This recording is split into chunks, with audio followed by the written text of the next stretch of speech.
കാന്തേ നീ ഒരുങ്ങിയിട്ടുണ്ടോ? കർത്താവിൻ നാദം നീ കേൾക്കുന്നുണ്ടോ? കാഹളനാദം നീ കേൾക്കുന്നുണ്ടോ? കുഞ്ഞാട്ടിൻ കല്യാണം വന്നുവല്ലോ.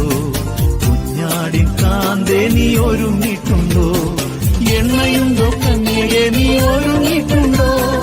നിന്നിളക്കി എണ്ണ നീ കരുതിയിട്ടുണ്ടോ? മണവാളൻ വരുമ്പോൾ നീ ഉറങ്ങിയിടല്ലേ.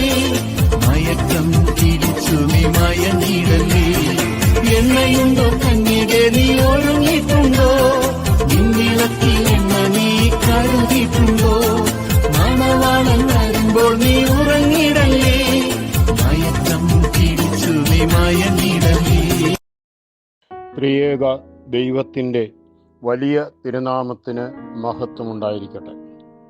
കർത്താവിൽ പ്രിയ സ്നേഹിതരെ, 90-ാം സങ്കീർത്തനം 12-ാം വാക്യം ഇപ്രകാരം പറയുന്നു: ഞങ്ങൾ ജ്ഞാനമുള്ള ഒരു ഹൃദയം പ്രാപിക്കത്തക്കവണ്ണം ഞങ്ങളുടെ നാളുകളെ എണ്ണുവാൻ ഞങ്ങളെ ഉപദേശിക്കണമേ. മക്കളെ കൊണ്ട് മാതാപിതാക്കളും മാതാപിതാക്കളെ കൊണ്ട് മക്കളും പൊറുതിമുട്ടിയിരിക്കുന്ന ഒരു കാലം. പ്രായമുള്ള ഒരാൾ നമ്മുടെ വീട്ടിൽ ഉണ്ടെങ്കിൽ അതിനെ ഉമ്മറത്തിരുത്തി ബഹുമാനിക്കാൻ സാധിക്കുന്നുണ്ടോ എന്ന് ചിന്തിക്കേണ്ട ഒരു കാലം. ഇവിടെയാണ് ജ്ഞാനമുള്ള ഒരു ഹൃദയത്തിനായിട്ടുള്ള പ്രാർത്ഥന. സ്വർഗത്തിൽ സ്ഥാനം ലഭിക്കുവാൻ ആഗ്രഹിക്കുന്നവരാണ് ഞാനും നിങ്ങളുമൊക്കെ. എന്നാൽ മറ്റുള്ളവരുടെ ഹൃദയത്തിൽ സന്തോഷം പകരുന്നവർക്ക് സ്വർഗത്തിൽ പ്രമുഖമായൊരു സ്ഥാനമുണ്ട് എന്ന് നാം മറന്നുപോകുന്നു. കണ്ണും മുമ്പിൽ കാണുന്നതായ മുഖങ്ങളിലൊക്കെ ദൈവമുഖം ദർശിക്കുവാനും ദുഃഖിതരെ ആശ്വസിപ്പിക്കുവാനും കരയുന്നവരെ ചിരിപ്പിക്കുവാനും ഒക്കെ നാം മനസ്സ് വെച്ചാൽ നമുക്ക് സാധിക്കുന്ന കാര്യങ്ങളാണ് എന്ന് സ്നേഹത്തോടെ നമുക്ക് ചിന്തിക്കാം. ആശ്വാസം ആഗ്രഹിക്കുന്നവർ ആശ്വാസം പകരുവാൻ ശ്രമിക്കും. നമുക്കും നമ്മുടെ ഹൃദയത്തിന് ആശ്വാസം ലഭിക്കും. അതുപോലെ കരയുന്നവരെ ചിരിപ്പിക്കുവാൻ നോക്കൂ. അപ്പോൾ നാം അറിയാതെ തന്നെ നമ്മുടെ ചുണ്ടിലും ഒരു പൂപ്പുഞ്ചിരി വിരിയും.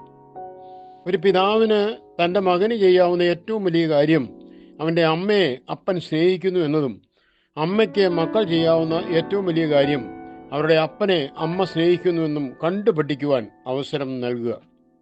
അതായത് നമ്മുടെ ഭവനം മക്കൾക്ക് ഒരു സ്നേഹാഭ്യാസന കളരിയായി മാറണം.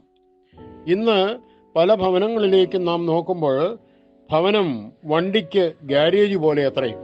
സ്നേഹമുള്ളവരെ, നമ്മുടെ ജീവിതത്തിൽ സന്തോഷം പങ്കിട്ടാൽ അത് ഇരട്ടിയാകുമെന്നും ദുഃഖം പങ്കിട്ടാൽ ഇല്ലാതെയാകുമെന്നും മക്കൾക്ക് പറഞ്ഞു കൊടുക്കുവാൻ മടിക്കരുതേ.